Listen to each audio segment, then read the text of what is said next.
हाय दोस्त, आज हम आपके लिए लाए हैं एक नई हॉरर स्टोरी।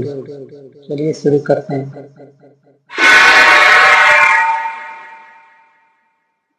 हॉरर स्टोरी का नाम है अधूरी परछाई। चलिए कहानी को शुरू करते हैं। रात के ठीक 12 बजे थे। अमावस की रात और आकाश में तारे भी अपनी चमक खो चुके थे। चारों ओर गहरी भयानक खामोशी थी, जिसे सिर्फ दूर कहीं कुत्ते के रोने की आवाज चीर रही थी। विनय अपने छोटे से कमरे में अकेला बैठा था।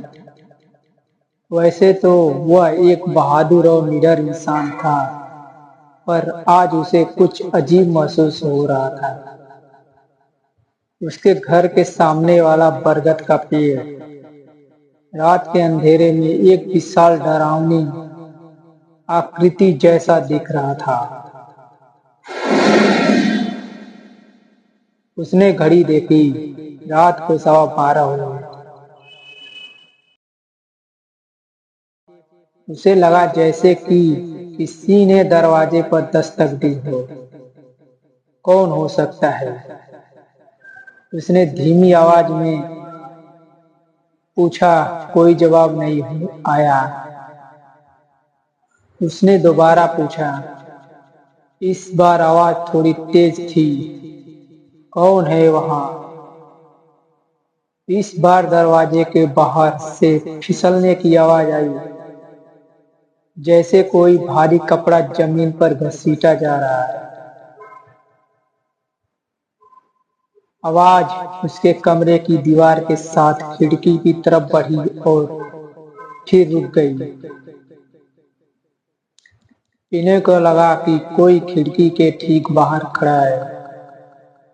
डर के मारे उसके रीढ़ की हड्डी में एक ठंडी लहर दौड़ गई। वह धीरे से कुर्सी से उठा और दबे पांव खिड़की पर पास गया।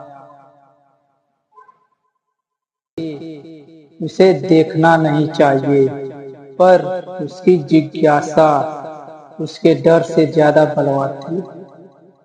वह धीरे धीरे खिड़की के पास पर्दा हटाने लगा। जैसे ही उसने थोड़ा सा पर्दा हटाया, एक काली आकृति दिखी।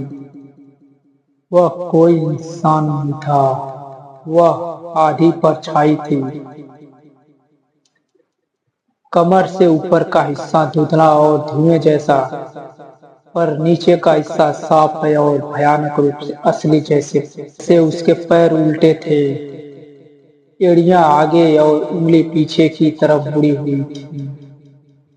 उस परछाई का कोई चेहरा नहीं था, लेकिन विनय को लगा जैसे वह सीधे उसकी आंखों में घूर रही हो। वह आकृति धीरे से ऊपर उठी, खिड़की की फ्रेम से ऊपर, और फिर उसने अपना लंबा पतला हाथ खिड़की के शीशे पर रखा। मुझे अंदर आने दो।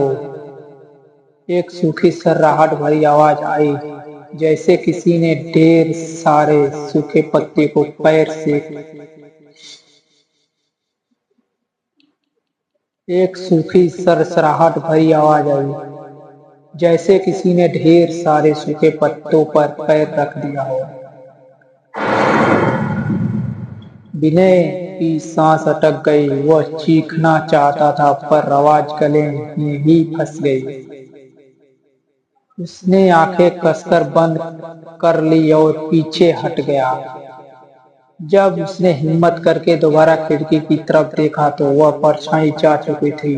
बरगद का पेड़ अब पहले से भी ज्यादा काला और डरावना लग रहा था। अगले दिन विनय को वह रात एक बुरे सपने जैसी लगी, लेकिन जब उसने खिड़की का शीशा साफ किया तो वहां एक धुंधला निशान था, ठीक उसी जगह जहां उस अधूरी परछाई का हाथ। और वह निशान ऐसा था जैसे कि किसी ने उसे अंदर की तरफ से छू कर बनाया है। विनय जानता था कि वह परछाई दूर नहीं गई थी, वह अभी भी कहीं आसपास थी। और अगली अमावस की रात का इंतजार कर रहे थे। क्या आप जानना चाहोगे कि अगली अमावस से क्या हुआ? तो कहानी में बने रहिए। नेक्स्ट वीडियो में आपसे फिर मिलेंगे।